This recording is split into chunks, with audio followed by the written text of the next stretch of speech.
दोस्तों कैसे हैं आप लोग? मैं हूं आपका डॉक्टर अंकित राल, आपका मनोरोग विशेषज्ञ और आज जिस टॉपिक के साथ हम आपके बीच आए हैं वो है ओल्ड एज में कॉमन कॉज़ क्या होता है स्ट्रेस का और हम उसको कैसे मैनेज करें। तो दोस्तों स्टार्ट करने से पहले हम जानते हैं कि ओल्ड एज अपने आप में ही इतनी कठिन भरी होती है कि उसमें स्ट्रेस आना बहुत ज़्यादा स्वाभाविक होता है। पर ऐसे और क्या कंट्रीब्यूटिंग फैक्टर्स हैं या ऐसे और क्या फैक्टर्स हैं जिसकी वजह से ओल्ड एज में स्ट्रेस आता है? तो सबसे पहला पॉइंट है दोस्तों आइसोलेशन। आइसोलेशन मतलब कि रिटायरमेंट के बाद कुछ करने को ना होना, कुछ ना करना, चुपचाप अपने बेड में रहना, अपने घर में रहना, बहुत लोगों से इंटरेक्शन खत्म हो जाना। तो उसकी वजह से ओल्ड एज में काफ़ी अक्सर लोग परेशान हो जाते हैं क्योंकि उनके पास दिन भर में कुछ करने को ही नहीं होता है। वो बहुत ज़्यादा बोर फ़ील करते हैं, उदास फ़ील करते हैं और स्ट्रेसफुल महसूस करते हैं। इसकी वजह से उनको बहुत ज़्यादा बिहेवियरल इश्यूज़ भी आते हैं। दूसरा कारण है दोस्तों फाइनेंशियल इश्यूज़। जब भी एक व्यक्ति ओल्ड एज में रिटायर करता है, तो उसके दिमाग के अंदर ये वरीज़ 24 घंटे बनी रहती है कि अगर मुझे कोई बीमारी हो गई, तो मैं अपना खर्चा कैसे निकाल पाऊँगा? या अगर मुझे कोई बीमारी हुई है, मुझे कोई हेल्थ केयर इश्यू आया है, तो क्या मेरे पास इतना सफिशिएंट फंड है कि मैं उस फंड से अपना खुद का इलाज कर पाऊँ? कहीं मैं किसी पे डिपेंड तो नहीं हो जाऊँगा? ये लोग मुझे अ, झेल रहे हैं, ये मुझे मेरा खर्चा उठा पाएँगे कि नहीं उठा पाएँगे? तो ऐसे-ऐसे विचार उनमें आने लगते हैं। तीसरा पॉइंट है medical illness.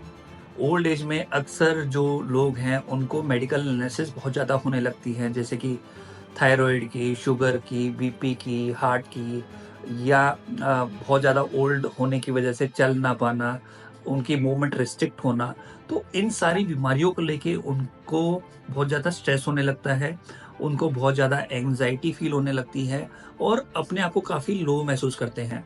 Point number 4 is memory में डिक्लाइन होना ओल्ड एज में सबसे ज़्यादा कंसर्निंग पॉइंट होता है और एक इंसान बार-बार यही सोचता है कि कहीं यार मेरी याददाश्त तो नहीं खत्म हो जाएगी, कहीं मैं भूल तो नहीं रहा हूँ। तो ये कंसर्निंग पॉइंट्स होते हैं। पॉइंट नंबर 5 होता है कि किसी भी लव्ड वन का अ, खो देना, किसी भी लव्ड वन का इस दुनिया से चले जाना, वो सारे उनका जो लॉस है उनकी मौजूदगी की जो कमी है, वो उनको सताती रहती है, वो उनको बार-बार परेशान करती है और बहुत ज़्यादा स्ट्रेस की वजह से वो चुपचाप रहने लगते हैं, खाना विथड्रॉ कर देते हैं या अक्सर रोने लगते हैं, मायूस रहते हैं। तो ये सारे कारण तो मैंने आपको बता दिए स्ट्रेस के होते हैं।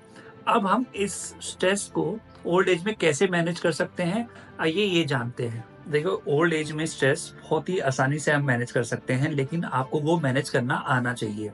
तो मैं बताना चाहता हूँ, पहला जो नंबर 1 पॉइंट है, आपको सबसे पहले अपने फैमिली मेंबर्स से, अपने दोस्तों से कनेक्ट रहना चाहिए।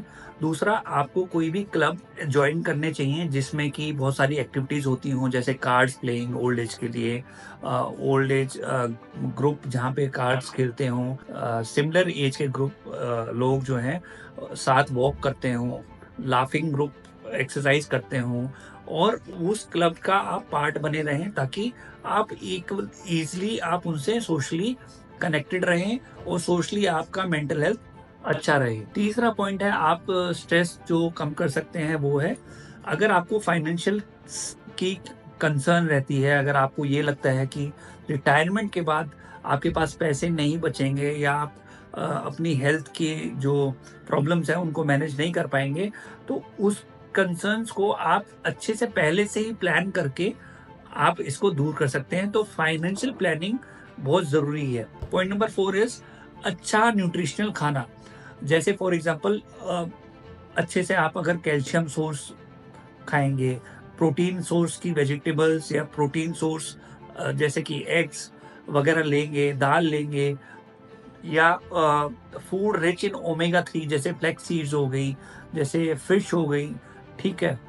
तो अगर ये एप्रोप्रिएट मात्रा में अगर लेंगे, सनलाइट एक्सपोज़र अपने आप को करते रहेंगे, तो मुझे लगता है आपको कोई चिंता नहीं आएगी, आपको कोई स्ट्रेस नहीं आएगा और आप स्ट्रेस फ्री रहेंगे और आपकी जो ओल्ड एज है वो काफ़ी अच्छी रहेगी।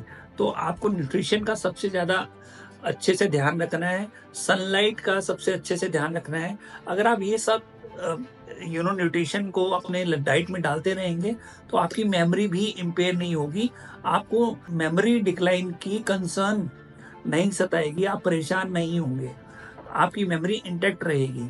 5वां पॉइंट है, आपको रेगुलर एक्सरसाइज करनी है। जितना आप एक्सरसाइज करेंगे ओल्ड एज में, उतनी पहली बात तो आपकी बोन डेंसिटी कम नहीं होगी, वो मजबूत रहेगी। दूसरा, आपकी मसल जो है वो बनी रहेगी, वो लॉस नहीं होगा। और तीसरा, आप अगर एक्सरसाइज करते रहेंगे तो आपके पोस्चर में स्टेबिलिटी, मोबिलिटी बनी रहेगी। आपके हैंड टू आई कोऑर्डिनेशन, आपकी जो अपर लिम्ब, लोअर लिम्ब का कोऑर्डिनेशन है, वो भी बना रहेगा। और आप कभी भी गिर गिर नहीं पाओगे, और गिर भी जाओगे तो आपकी जो है इंजरी वो सीरियस नहीं होगी। आपका फ्रैक्चर्स इतने ईज़िली नहीं होंगे, क्योंकि आपकी मसल और आपकी बोन डेंसिटी स्ट्रॉन्ग है।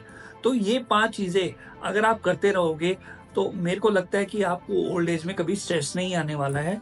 और जो 6 पॉइंट जो मैं बताने वाला हूँ, सबसे अहम पॉइंट जो इसमें है, वो है रीडिंग बुक्स।